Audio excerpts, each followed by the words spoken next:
ഈ വർഷം കുറെ കിടിലൻ ആൻഡ് വെറൈറ്റി ഹൊറർ പടങ്ങൾ വന്നിട്ടുണ്ടായിരുന്നു വിദേശ ഭാഷകളിൽ നിന്നുമൊക്കെ ആയിട്ട്. അപ്പൊ അതിലേക്കുള്ള പുതിയൊരു അഡീഷൻ ആണ് ലെവിറ്റിക്കസ്. ഇത് സംവിധാനം ചെയ്തിരിക്കുന്നത് ഏഡ്രിയൻ ചിയറേലയാണ്. അതുപോലെ ജോ ബേർഡ്, സ്റ്റെസി ക്ലൗസൺ തുടങ്ങിയവരാണ് ഇതിൽ പ്രധാന വേഷങ്ങൾ വന്നിട്ടുള്ളത്. അപ്പോൾ ഇന്ന് ഈ ഓസ്ട്രേലിയൻ ഇംഗ്ലീഷ് റൊമാന്റിക് ഹൊറർ സിനിമയെ കുറിച്ച്.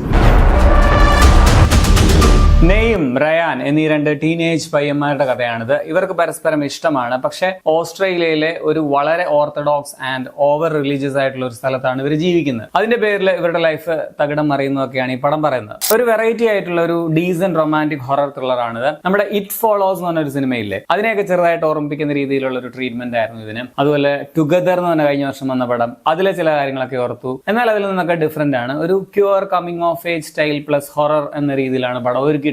ആൻഡ് ഇത് എല്ലാവരുടെയും കപ്പ് ഓഫ് ചായയും അല്ല. സ്ലോ ബേൺ ഹൊറർ പടമാണ്. എന്നാൽ ചില നല്ല ഹൊറർ മൊമെന്റ്സും പടത്തിലുണ്ട്. ഇതിന്റെ ഹൊറർ എന്ന് പറഞ്ഞാൽ പ്രമേയം കൊണ്ടാണ് ഹൊറർ എന്ന് പറയാം. എല്ലാ കാലത്തും പ്രസക്തമായിട്ടുള്ള ഒരു പ്രമേയം എടുത്തിട്ട് ഹൊറർ ആക്കിയേക്കുവാണ്. അതായത് ഈ പടത്തിലെ ഹൊറർ വശം എന്ന് പറഞ്ഞാൽ ഒരു മെറ്റഫോർ പോലെയാണ് കാണിച്ചിരിക്കുന്നത്. ഈ മതങ്ങളൊക്കെ ചെയ്യുന്ന ഇപ്പൊ ഹോമോസെക്ഷൽ ഒക്കെ ആയിട്ടുള്ള ആൾക്കാരെ മാറ്റാൻ വേണ്ടി അശാസ്ത്രീയമായിട്ടും അതുപോലെ നിയമവിരുദ്ധമായിട്ടും ചെയ്യുന്ന കൺവേർഷൻ തെറാപ്പി എന്ന് പറഞ്ഞ സംഭവം ഉണ്ടല്ലോ, അതിനെയാണ് ഇതില് ഹൊറർ ആയിട്ട് ഉദ്ദേശിച്ചിരിക്കുന്നത്. അതുപോലെ ഗേ ട്രോമയാണ് ഇതിലെ ഭയം എന്ന രീതിയിൽ കാണിച്ചിരിക്കുന്നത്. അതുകൊണ്ട് തന്നെ വളരെ ക്രിയേറ്റീവ് ആയിട്ടുള്ള ഒരു സ്ക്രിപ്റ്റ് ആയിട്ടാണ് എനിക്ക് തോന്നിയത്. ആ ഒരു ഐഡിയ ആ ഒരു ഹൊറർ ആക്കി മാറ്റിയത് നൈസായിട്ടും തോന്നി. സ്നേഹം, ദയ, ക്ഷമ എന്നൊക്കെ പറയുന്ന മതങ്ങളുടെ ഹിപ്പോക്രസി കൂടി പടം തുറന്നു കാണിക്കുന്നുണ്ട്. അതിലൊരു ഭയം വിത്ത് കുറെ കണ്ടീഷൻസ് ഒക്കെ ഇൻക്ലൂഡ് ചെയ്യപ്പെടുന്നുണ്ട് എന്ന സത്യവും പടം പറയുന്നുണ്ട്. സോ സർവൈവ് ചെയ്യാൻ വേണ്ടി മനുഷ്യർക്ക് ഒരു ഭയം വേണമെന്ന് മതനിയമങ്ങൾ പറയുമ്പോൾ മനുഷ്യർക്ക് അതിജീവിക്കാനായിട്ട് സ്നേഹം മതിയെന്നാണ് ഈ പടം പറഞ്ഞു വയ്ക്കുന്നത്. അതുകൊണ്ട് തന്നെ അവർക്ക് ഇത് വിശ്വാസികൾ, അതുപോലെ ഓവർ മതം ഫാൻസ്, ഹോമോഫോബിയ ഉള്ളവർ, ബുള്ളീസ്, ഇവർക്കൊന്നും പറ്റിയ പടവുമല്ല. കുറച്ച് ഹൃദയവിശാലതയും മനുഷ്യത്വമൊക്കെ വേണം. പെർഫോമൻസിൽ ഇതിൽ മെയിൻ റോളിൽ വന്ന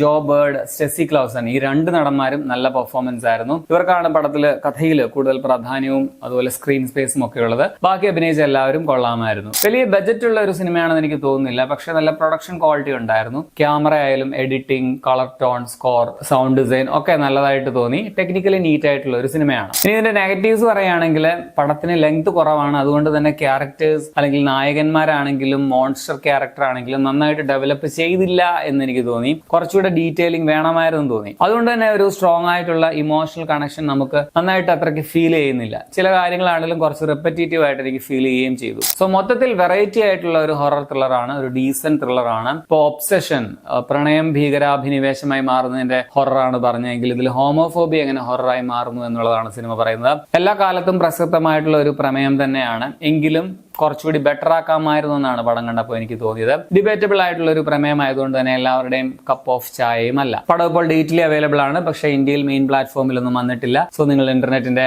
ശക്തി ഉപയോഗിച്ച് കാണേണ്ടി വരും. 1 മണിക്കൂർ 27 മിനിറ്റ് മാത്രമേ കണ്ട ലെങ്ത് ഉള്ളൂ. സ്ട്രിക്ട്ലി 18+ ആണ്. അപ്പൊ നിങ്ങൾ ഈ പടം കണ്ടുള്ളവരാണെങ്കിൽ നിങ്ങളുടെ അഭിപ്രായം കമന്റിൽ രേഖപ്പെടുത്തുമല്ലോ. ശരിയാണ്.